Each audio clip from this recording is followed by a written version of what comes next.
All right, welcome back to Grimerica Outlawed. We've got Mitchell Catalano with us from back east. I like to call it back east in Canada.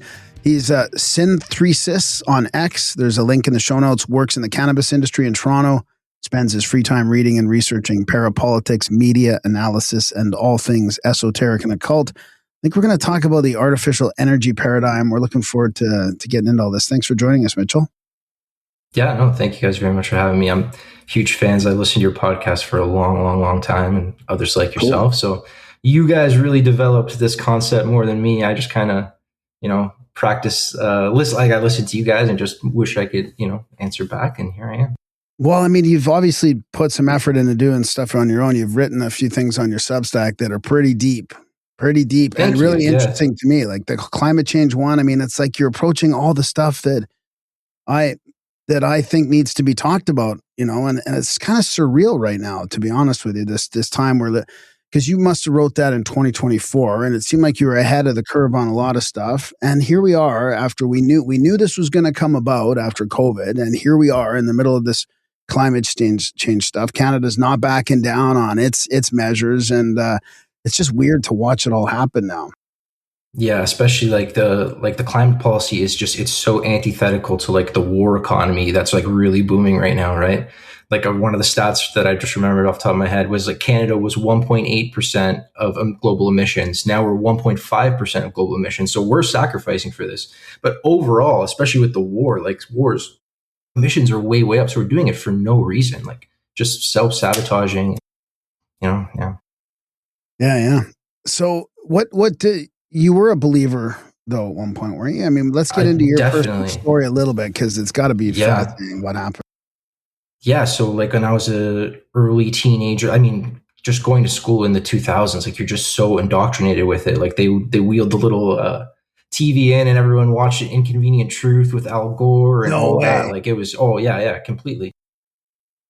So yeah, I was a hardcore believer in it for sure as a teenager, but just like being someone who really likes to dig into things, like right away I could see like wasn't very substantial. There wasn't much to go on there. It's just this myopic focus on carbon alone. And like when you really were like I considered myself like a true environmentalist, and it's nothingness. Like monitoring, carbon tracking, all that it's doing nothing fundamental to like the actual environmental degradation or any of those kind of things. So really it's funny, like being an environmentalist is what kind of led me to conspiracy in a way, because I'm just seeing like these megalithic institutions that aren't going anywhere. They're not ever going to go anywhere. And that's what really would need to change, right? Yeah. That's a good point. So was there anything in specifically though? Like what, was it just in general? It didn't seem to... I would say it's the combination of like understanding. So in like, because I went pretty deep in like the actual academia of it, even like I have a master's in public policy where I really kind of focused on climate stuff. But at that point, more from a critical lens. But there's a concept the treadmill of production. So for instance, and that really relates to like the Federal Reserve and like the permanent increase in the money supply and everything like that. So right now, the world's population, right? And they're just like they've invented a society where everything. Yeah, it's a house of cards. It's a literal house of cards based off debt and, as we'll talk about, like artificial energy, like limitations to keep us in this wage slavery. But so when you like the world's populations are $320 trillion in debt to this banking cabal, like that's resource extraction from our great grandchildren already promised to them, right? But then you combine that with like the austerity of modern climate policy, and they want us to be economically productive to pay back their debt, but also they're not letting us be. So it's just this permanent neo-feudalism, right? To come. Soon to be techno-feudalism. Yeah. Mm-hmm. So how did you jump from, not that it's a big jump, or a leap, but from sort of climate stuff to the energy, like getting into more the esoteric part of energy, like not just energy as in oil and gas, but this paradigm that we're in where we're kept into the slow drip of technological innovation, Mm-hmm. Yeah. And it involves everything from UFOs and climate policy, monetary policy, education, military. So how did you get interested in that?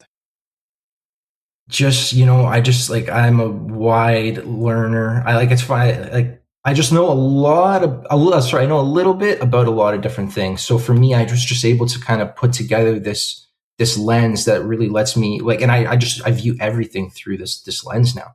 Because it really, when you hold it up and you try to look at like the modern climate narrative, or like you're saying, monetary stuff, it just eviscerates it entirely. Like the fact that we're being limited, that we're in this artificial paradigm. So what does that mean to the social contract that our parents and great grandparents thought they were contributing to, right? They thought they were building to something better in this very linear fashion. And the truth is, like, it's pretty rigged. They're not going to let that happen so openly. Sure, it does happen eventually, but only like the tech that gets through is once our systems masters can kind of incorporate it into their hegemonies. Like, they're not going to truly let something out of the bag that could alter their control. Do you think there's different factions sort of fighting over that disclosure of higher technology right now? Because it does seem like there's more talk than I ever would have imagined in the last 6 months about, we have technologies that can annihilate space and time, and the all of a sudden directed energy weapons is a real thing. I mean, there seems to be more talk in official, places than ever about this. So are they the same overall faction that's trying to slow drip this to us, or is there a battle going on over some of this? I'm not much of a battle believer, to be honest. I kind of see it as like this is how it's supposed to play out. Like the World War III to me is like, it's more theater. I know obviously people die. I'm not saying anything like that, but I just think it's that technocratic dystopia to come. It's just pressure points in different Hegelian dialectics in order to push us into that, right? So I see all of the climate, energy, and stuff about today is so. If we want to get right into like the main Hegelian dialectic that I play is like oil and gas. Like, so a good way to think, like broadly, I call it like austerity versus destruction. So like our friends and family, like they're narrowly herded into this dichotomy where like oil and gas is what's real and that exists, and then the alternative to that, but that's destroying the planet, that's killing everyone. So then the alternative to that is the same people that own the oil and gas. Instead, we just go to like this garbage renewables owned by them where we're like track and trace in this carbon system. And that's just a very narrow idea of all the energy that could exist. Different, and it doesn't have to be 0 point energy, just small efficiency changes throughout all these different kinds of techs are just, they're not being utilized. It seems like nuclear is about to make a push. I mean, I think there's like 3 micro nuke or whatever they call them, the little mini nuclear factory things right now that are all 3 of them right now are some of the, it wasn't even like a environmental thing I was watching. I think it was like a financial thing, and it was stocks to watch. And all 3 of these stocks that they mentioned were all, I don't know what the exact word for it is. It escapes me right now, but it's basically like those. I mean, what it's going to be for at the end of the day is kind of gross, because it should have been like there's one in every neighborhood and you got free power for, 50 years or 150 years or whatever. But it's going to be for data factories, or, it's going to be for, so that's where it's going to end up going. Yeah, I mean, thorium nuclear is like NASA's known about how to do all that stuff, and it's so like even the official reasons for why thorium didn't work out is just like path dependency, risk aversion. But it's just thorium is so plentiful that to even pull it out of the ground was not worth like them even exploring. So what I think with like the other nuclear options that are being openly developed now, I think that's kind of just like not the acceptance, but the push towards that multipolar kind of world that they want us in. Because like I think to borrow from, what's his name? Another podcast, his book, Controlled Demolition of the American Empire. It's a beautiful phrase for what's going on. Because this Charlie Robinson, that's right.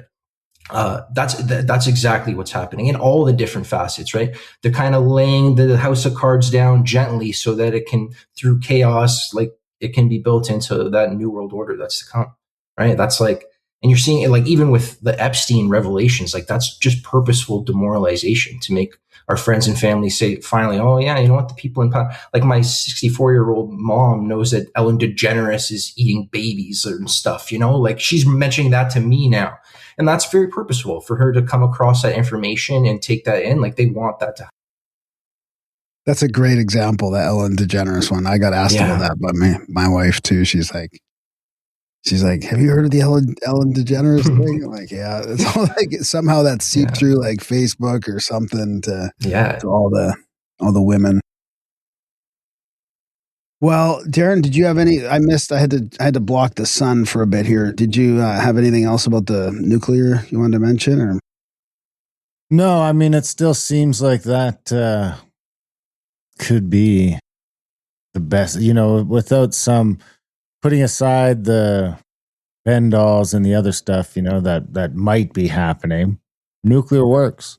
And it's come a long way from the Chernobyls and stuff. And if we even look at Chernobyl, that didn't turn out as bad as it was supposed to, right? I mean, when that shit went down, it was supposed to be the end of fucking everything. And now people are fishing there. I just watched a show where Jeremy Wade was fishing there for, looked like he was catching walleye, the same fish I catch in the reactor ponds at Chernobyl, 40 years later? Is he eating them? I don't think he's eating them. I don't think he eats any fish. He's like a catch and release kind of guy anyway. But just the fact that he's there and fishing, and he's like, oh, if I fall in the water, I'm going to this, that, and the other. It's like, really though? Are you? Because I feel like if that was the case, they wouldn't fucking let you be there. There's just like, to a certain extent, especially the Russians, they're just going to be like, if it's as dangerous as they're letting on, it just wouldn't be fucking happening. Look at what's the one we Hiroshima, moved? Hiroshima is just like looks better than Calgary. Yeah. So I don't know that it seemed like the nuclear thing was pushed back as far as it can, and now they can't anymore. So it's time to move forward for whatever reason. So I mean, you mentioned that you don't think it's a battle, and I tend to agree with that. I don't think it's a battle, but there also doesn't seem to be a ton of options, like with the immigration thing. I mean, I was just reading Marty Up North's thing on Twitter today because it's like I'm seeing, and this could be by design too, but I'm starting to see some of these people on our side sort of come to terms with this demographics problem that everyone seems to have been ignoring forever. So we don't need it. We can just cut off the immigrants. Well, it's like, well, no, you can't, because if you cut off the immigration, then like this entire society that you built isn't going to be here for your kids and your grandkids. There's going to be nobody to work anywhere. It's going to be back to, and I'm not even saying this is a bad thing, but it's going to be back to, you can get shit at the store till 6 or 7 o'clock during the week, and then everything's fucking closed. And rest. I grew up in a town that was like this, right? Where all the restaurants are closed by 8. There's nothing to do on Sunday because everything's closed. And you can look at that as just the way it used to be, but there's also a problem of, we were running into the demographic issue before we had the immigration. And I'm not saying the immigration is the solve, but that's what they're trying to solve it with. In my hometown is nowhere where there wasn't really any immigration. I haven't been there in a decade. Maybe there is now. But when I grew up, I remember when I was in like grade 9, the first like black person moved to my town. And it was like we had an assembly about it because this family in Zambia had moved to my hometown. And I'm already like, I think in grade 8 or something like that. So up until then, it's like my hometown, which is probably having more kids than the rest of the population on general, because small towns just tend to do that compared to the cities and everything else, was already running into that problem where it's not that the restaurant doesn't want to be open until 10 o'clock. It's that there's nobody to fucking work there. We were already running into that. And then you come to the city and you can forget about that because we're cramming it full of Mexicans, East Indians, whoever can fit in this clog so that we can collect tax money from them so that our grandparents can have the pensions that they were promised. That's all their excuse though. I don't believe that the math is correct in that. That's just what they're telling us now. If they really had a problem with that, they would have started dealing with it decades ago. They would have started making it cool to have a family again and to keep our society going. It seems more of like a controlled demolition through nefarious purposes than some sort of like math problem to me. I think there is a math problem though, and I also think it's like a predictable one that we can look at throughout history, that it's like, because it's not a worldwide problem. Africa's cramming out kids. India, if you look, it's all the people with less comfort. It seems to, and you can kind of look through history at this comfort problem. The more comfortable, advanced, this, that, and the other that you get, the less you seem to reproduce. Yeah, and the less you care about the environment. the opposite. Sorry, the more advanced you are and the more urban you are, the more you care about the environment, because it's like this otherized thing in your head, like cute bears or whatever people picture. Where people that are living like subsistence living, like they have just such a different relationship with the world, right? So like it's funny, like one of the best things they could do to like really get a meaningful environmental ethos going would be to let people pollute now and let the standard of living increase drastically. And then people can really think about those things that are farther up the Maslow's hierarchy of needs and really care about the earth in a better way. But like we were just talking about, like you guys are mentioning it, this is a house of cards that like there's really no other options right now. Like you have to bring in immigrants, because otherwise who's going to work at Subway? And then the whole thing crumbles, right? So and there's also the added aspect to it that the communists, at the end of the day, this sort of communist ethos is that we're all fucking equal, we're all the same, there's no hierarchy, there's no sort of outliers. It's sort of just like because at the end of the day, it seems to be that's what it is. It's communism. I don't know if that's just what happens when you start making this, that, or the other, but it's sort of like looking at it from that communist viewpoint that we're all interchangeable, that it don't fucking matter. Yeah, a human's a human. It doesn't matter where they come from. It's all nurture. None of it's nature. And we, is there a chance that the communists just drank their own Kool-Aid and honestly thought, I mean, the reason that they didn't tell us that it's cool to have families, grandmas, because they thought there was a population problem, and their communist fucking mindset is that East Indians and this and that are the exact same as Canadians at the end of the day, and we're fully interchangeable. Or the conspiracy side of that is that they want those East Indians because they're not used to what we've got and they'll be easier to control. But I mean, from where I'm looking right now, nobody's easier to control than us. So, well, I think people are being, just like I was talking about with the oil and gas versus renewables dichotomy, people are being pushed into socialism in much the same way. And that's another false dichotomy of like capitalism versus socialism. I can't remember that old quote. I think it's a Rothschild or something. And he's like, oh, it doesn't matter like what the people are or whatever, as long as I can issue the money one way or the other. And because both communism, socialism, and what we have now, this hyper financialized guy, it's just top down authoritarianism. And that's the only thing that's actually up for debate. They're not going to let anything that's up for debate that actually threatens their control system. It always has been, right? I mean, democracy was the greatest trick they pulled. Instead of being pissed at the king, we're pissed at each other. I guess I just want to reemphasize my problem with the math, Darren. It's one thing to bring millions of people in and have them work for their own livelihood, but how can you justify the math when you pay them? You could be paying us. I mean, it's not about jobs at Tim Hortons. I mean, we have kids that would like to go work at Tim Hortons as a stepping stone to a better career. But now we're paying the immigrants. Not en masse. We're paying them, but they're printing that money, and then it still creates this illusion that the fucking pension system works. Because once that fucking shit is gone, then I think that's psychologically bigger than people think. As like once all these boomers figure out that there's no fucking pension, all boomers are getting their pension. That's fine. They're getting theirs. I don't know. They just told my mom she's not allowed to get hers now until she's 65. And, it's like, so they keep pushing it out to when there's not going to be any money. You used to be able to start getting it when you were 60. Was that government or corporation? Government. Yeah. Government. It's official. Like I just looked into it last month and it was at 60. You can get it. Yeah. That's what she thought. And then she applied for it and everything. And then they're like, no, man, you got to wait. It's like, well, why do you have to wait? Because there's no fucking money. That's why. And I think it's not a lot of money, but I think it's still factored into, even if people understand that they're not going to be able to survive off it, it's still just this like innate trust in the system that they've paid all this money into for all this time. Because when they were doing it, arguably when they were doing it, they were supporting their parents and their grandparents, actually.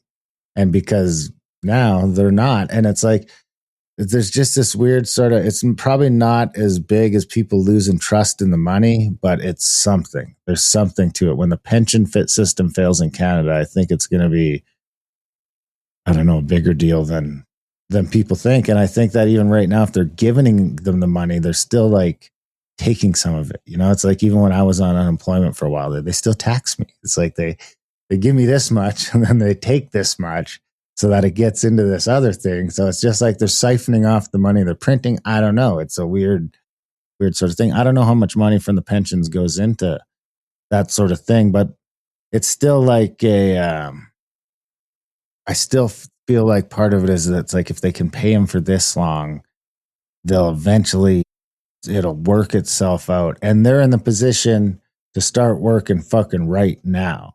Whereas if they convince me and Mitchell to have 3 or 4 more kids each, they still got to wait 20 years. And they have to sink enormous resources into those kids for 20 years before they're ready to start doing whatever they're going to start doing. I mean, I don't see a way out of it. I really don't. This is the sort of conundrum where I find humanity, or at least the West, is it's in this sort of this thing where we have to decide now whether we want the immigration or whether we want sort of like devolution. It's time to like for this constant advancement and progress myth to sort of go away for a little while, and we got to get our bearings and we got to slow down, and maybe you can fill those holes with tech. But none of us want that fucking future either. You know, none of us are happy to go order from the robot at McDonald's. I don't know about you guys, but like it fucking drives me crazy that I go into McDonald's and there's a fucking robot there that I pump my shit into, and then it just says your order's ready and you pick it up. So, you know, there's some decisions to be made, I guess, on which sort of option is acceptable.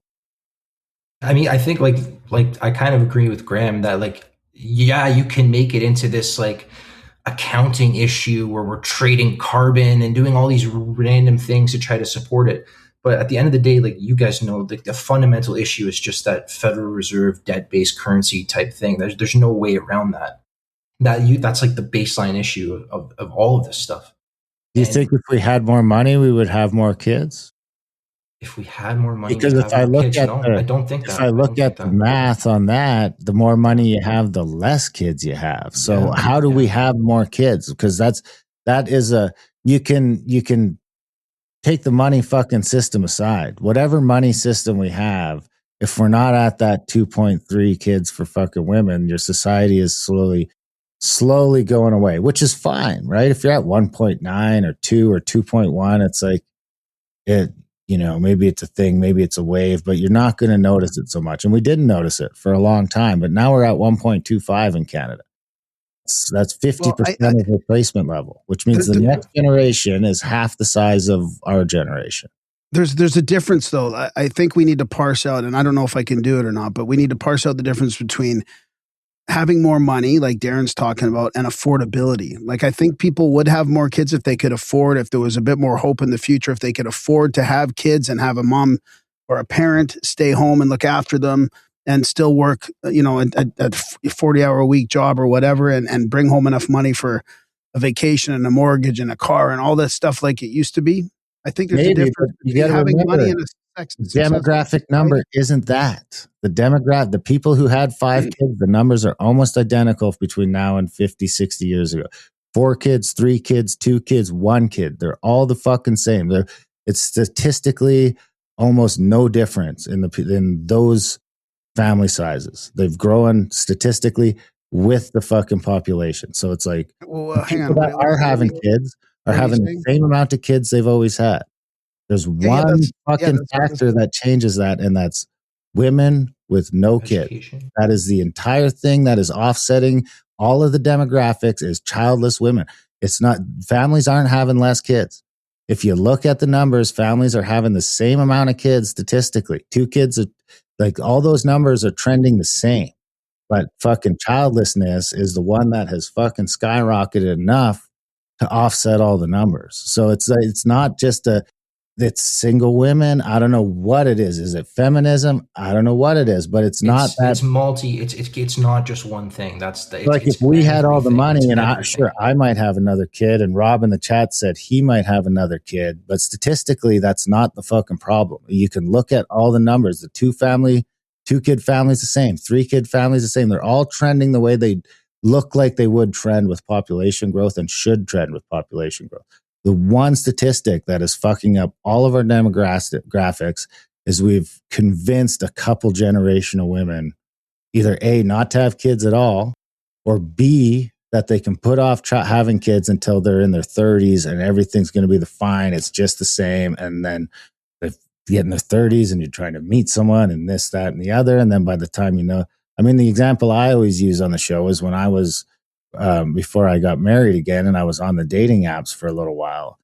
I mean, almost every fucking single 40-year-old on those dating apps says they want to have kids. It's right there in the bio. They want to have kids. Who's going to tell them? Who's going to tell them that their fucking chances of having kids now are like 1 in 20 if they're fucking lucky? I don't think they're that bad, are they? They're that bad, man. They're that fucking bad. Because you think if you're 40 and you're on fucking Tinder, you've still got to meet someone and decide that they're fucking... No, you gotta... I thought you meant like just strictly getting pregnant. Strictly getting pregnant, it's still fucking not...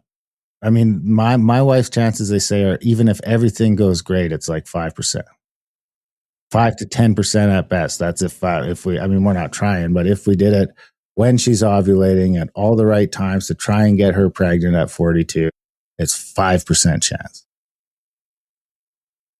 Have any thoughts on all that, Mitchell? I did. I mean, it's sort of a separate issue from the money issue, but at the same time, it's not. Those two are sort of weirdly intertwined because you can just take money out of the fucking picture. We've just created these systems that need fucking people to keep cramming into them. Yeah, but like I would say that there's like a full spectrum warfare against humanity, and that include like people not having children. It can't just be narrowed down to one factor. Why? Like there's chemical reasons, there's biological reasons. This living on our screens, like if you see like the political differences between men that are 18 to 25 and women, they're living on different planets, and that's purposeful. That's purposeful. That Gen Z and younger, the kids younger than me, I'm 32. Like they've been bred for war. Like it's obvious. Like they have no connection to this. They're not going to have jobs. They're not getting houses. They don't care. They'll go die for something because that's what their role is going to be. And like even the dating apps, like that's a perfect example too. Like to find a mate in 2026, you need to do algorithmic battling against these mega corporations. Like to just try to find. Well, you don't have to. You don't have to. No, I know, but most people are finding each other through that. Lowest common denominator thing that I feel we've gotten ourselves into, because you could still go meet a chick at the bar, at the grocery store, at wherever you want. We've just chosen not to do that.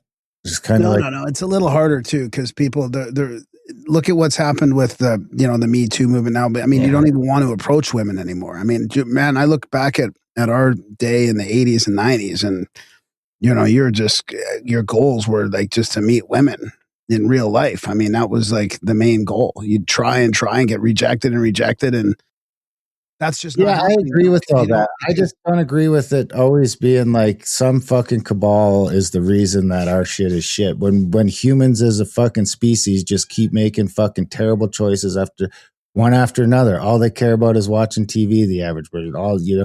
Fill in the fucking blank. There's no accountability. You look at Jordan Peterson's 12 Rules for Life and his sort of look on where we're at as a culture. And it's like, we've got to take some accountability here as a general public. We can't just, we're not raising our kids anymore. We're just the divide you're talking about could be solved with parenting. Yeah. Yeah. And it's funny how climate plays into that. Like I felt in my early 20s, I didn't drive. I didn't do anything. And I thought I was helping. I thought that like if more people were just making decisions like me, having this low income, low whatever lifestyle, that would actually solve things. So I was taking myself out of the game, which is exactly what they want. They don't want any competition. So they got me to take myself completely out of the game, just like by thinking that I was helping, right? And I think a lot of people are stuck in that. A lot of women say, oh, I would never have children in this, with the world ending and with climate change and everything. Like, that's a popular, I think, more with my demographic than you guys might even realize. Dude, I took myself out of the game 20 years before you did. I mean, I was at the leading edge of that brainwashing. I was there in the 90s when it was just, it felt subversive. Like you were there when, and I'm not, doing any comparisons at all, but it's interesting how it's changed, right? Because in the beginning, in the late 90s, early 2000s, it felt like you were like a rebel in that way. Whereas now it's sort of become more mainstream, I think. Like, I think I got brainwashed at the very beginning. I thought we had too many people on the planet. I'm like, we have too many people. I don't need to spread my genes and all that stuff. Like, I don't need to have a family. Unless it was like the perfect scenario, Sure enough, now I regret it. Well, let's get into one thing I don't understand about this energy disclosure part is because I mentioned how this is really an interesting time. Like 6 months, we've been talking about all these, you're hearing all these people talk about these things. We've got, friends like Malcolm Bendall who are developing these technologies that seem to be allowed now. Like, he's allowed to go from country to country and start building the stuff. And you can argue whether it works or not, but I mean, he hasn't been knocked off yet, Yeah. Yeah. I think why? So what's the purpose, and why would they allow this leakage of information? And like that's why I don't understand about the problem, reaction, solution is like, why do they allow this controlled op to happen? Or why, isn't it going to just cause more problems? Or, well, I would say that, like, if that final solution, like that synthesis that they're hoping for, is that technocratic new world order, then my apologies. What were you just saying? I'm so sorry. The first part of what you said about why the disclosure, like, why are they allowing it all to happen? Oh yeah. They're allowed because this, like, I still think that there's a controlled energy paradigm to come, but they're ready to let it get to like the next level of it, I think, because for us to want to be part of that digital lockdown society, they have to give us some carrots, to go along with the sticks.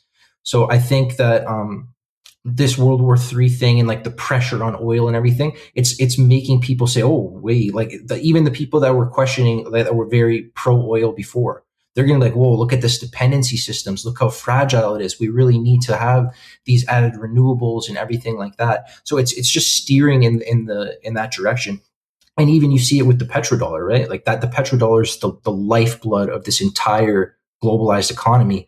And now you can Google it and you see petro yuan or yen or whatever the Chinese currency is called, and a multipole. Like, they're trying to do oil sales in other kind of currencies now. So isn't that what we want?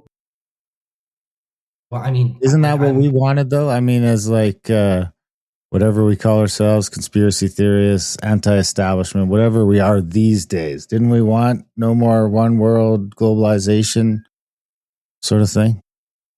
Yeah, but like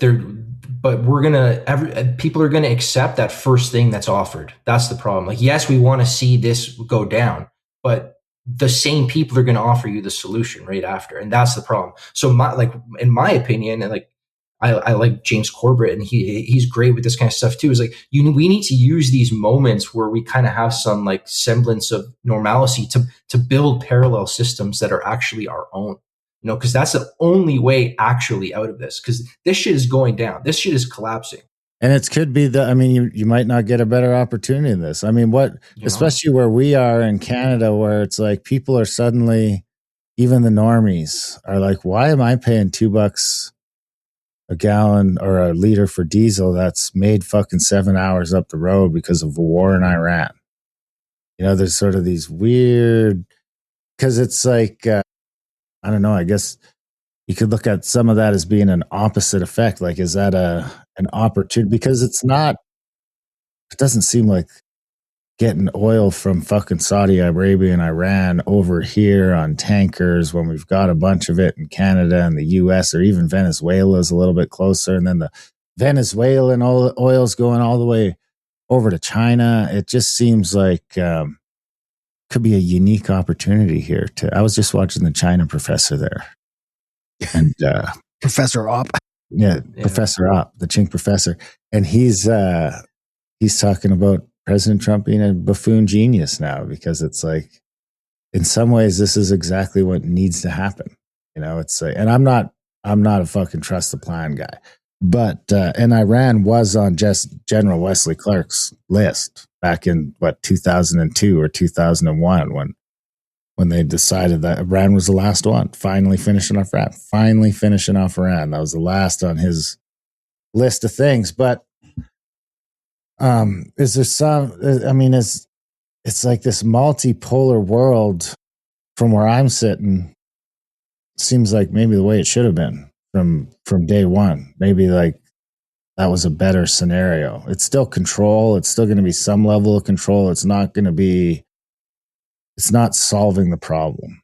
And we talked to T. Snyder, thinks he sort of has your view where this decentralization is going to work against us. But just mute it if you're not talking, Mitchell. And then with me being a sort of radical decentralist, then it's just sort of any sort of decentralization I have to view as a good thing.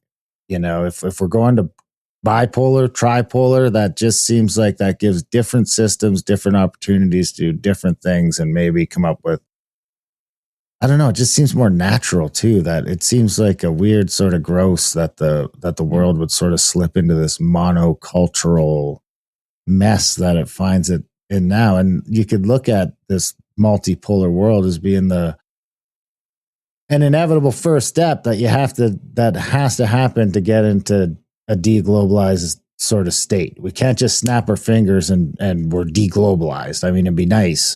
It seems like that's what some of the people in my community want to happen without realizing what the repercussions of that might look like and what they've looked like at every fucking fork in history where a snap of the fingers has changed a political system.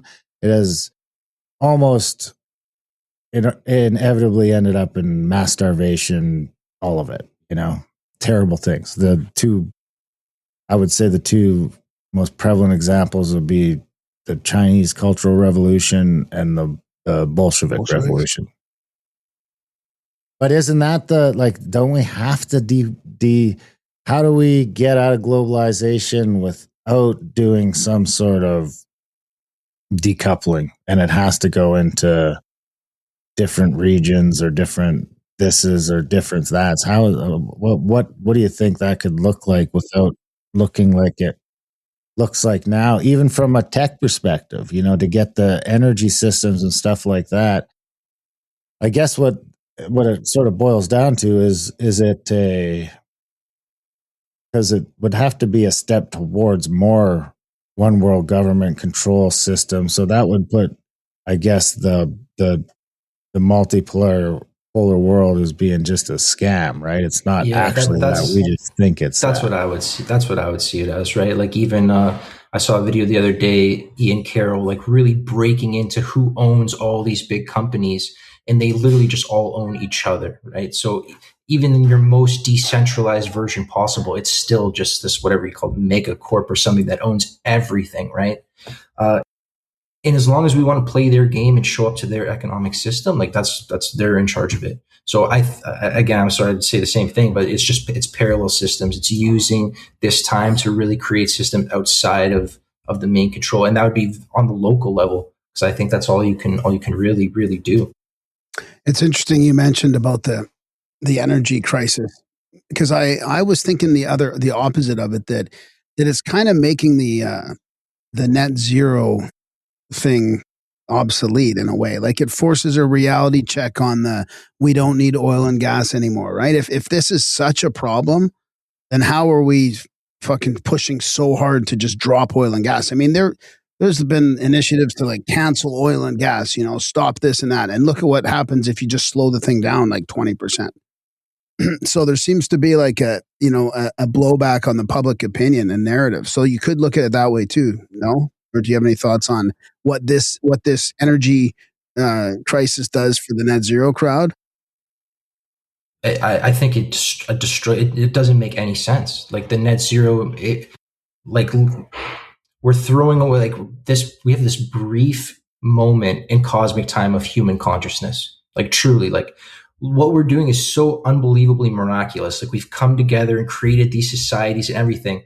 And then they want to deindustrialize and slow it down and put limits on it when like there's no guarantee that this will last. Like, you guys talk lots about cataclysms and everything like that. Like, us on the regular people are not prepared in any possible way for that.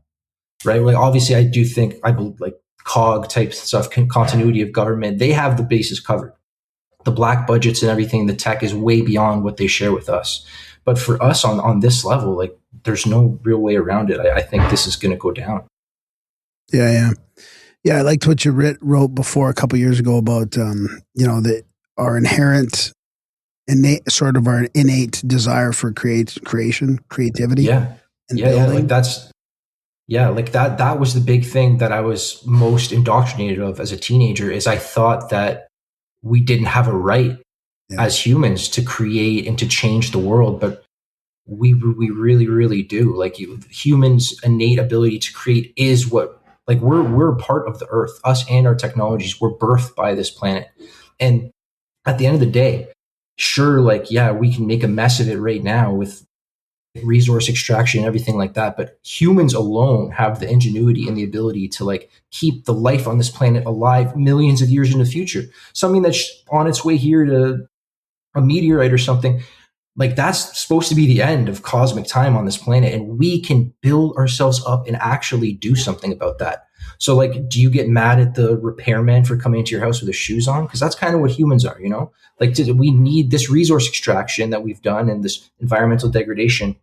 It was necessary. Like, but it should have been just a mere stepping stone in our energy journey. But instead, we were just artificially kept at this level because it's just for control purposes. This is a human labor farm, and we're at the sufficient energy that they need to keep it that way. And you don't see that? Do you see that falling apart at all? I mean, where do you think we're at right now? Because regardless of whether the U.S. moving us towards this multipolar world that Darren's talking about is a real thing, or it's a real conflict. Like, if you guys both aren't really in the battle scenario, which I'm sort of more in the battle scenario, like, it does feel like Trump is a bulwark to the net zero. I mean, he's literally told them it's all bullshit.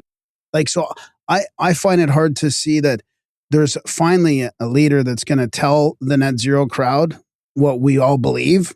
Nobody else is going to say all that. I mean, maybe a couple of the odd leaders that are getting demonized in Europe might say it, or Melee maybe. But do you think that that's enough to slow this thing down, or are they just going to keep pushing this net zero fiasco on us more and more? Like, where do you see us going?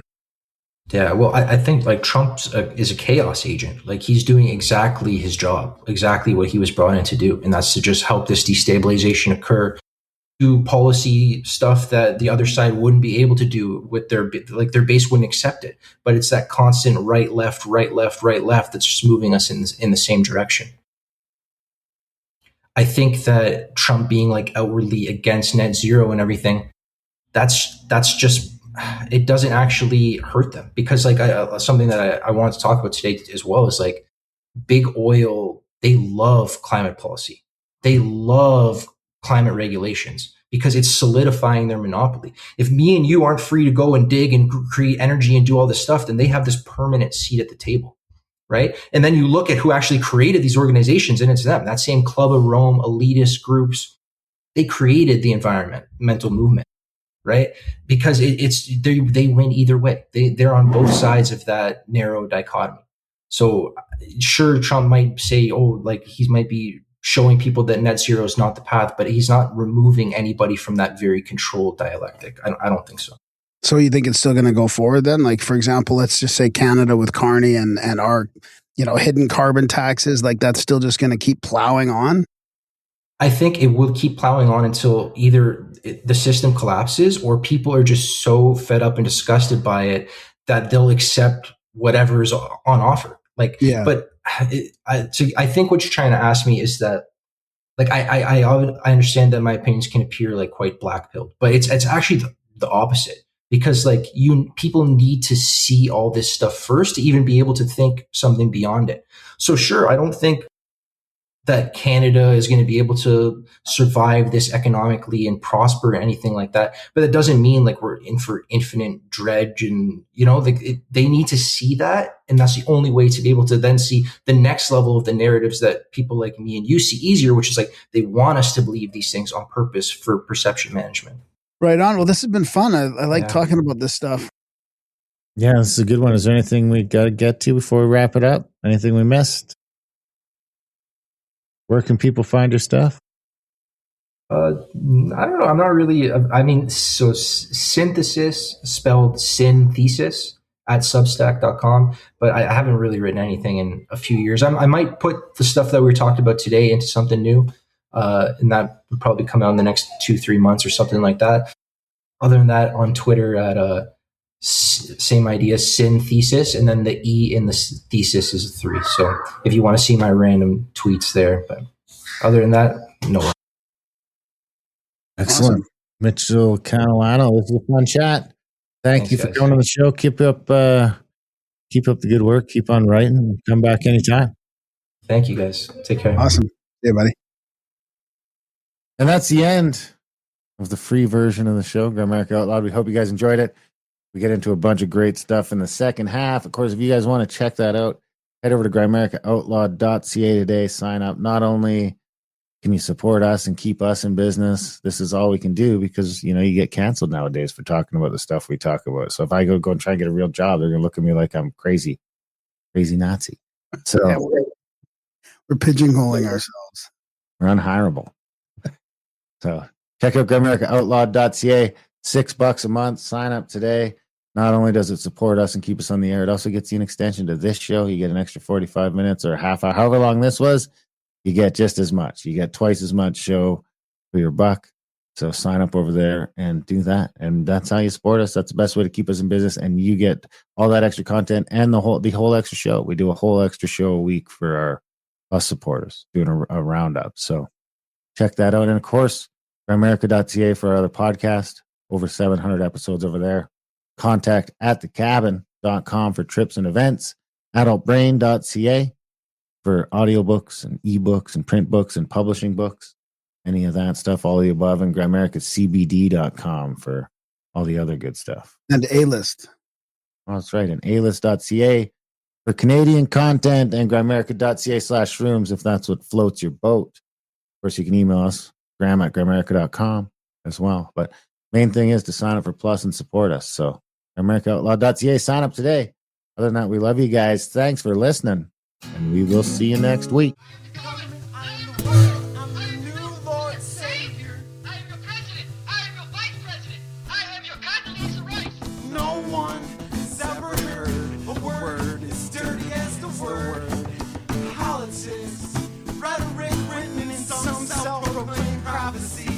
Imaginary lines, twisted and tangled with a handshake with a signature and some policy papers behind enemy lines. Tension builds, a cell phone rings, a bomb drops in a city street sea of iPod noise.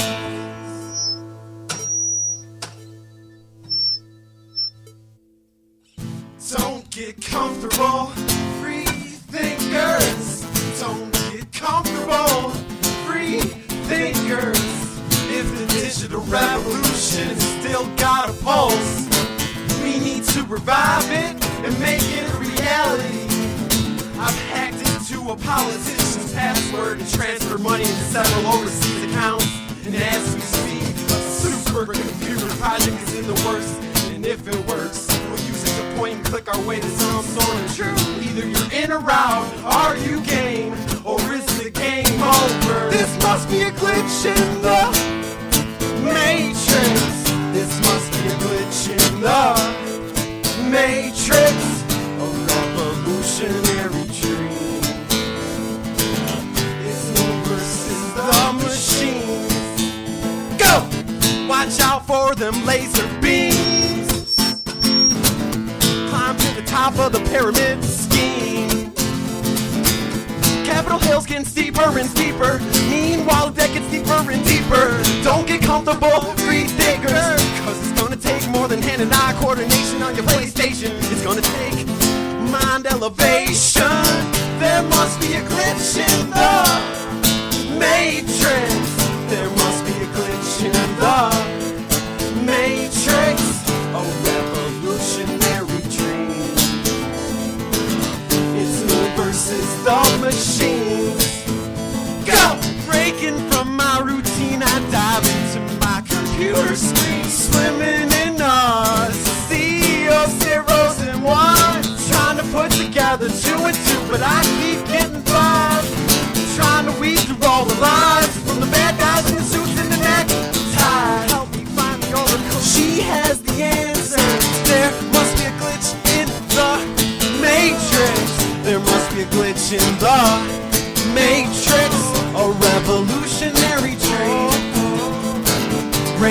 against the machine.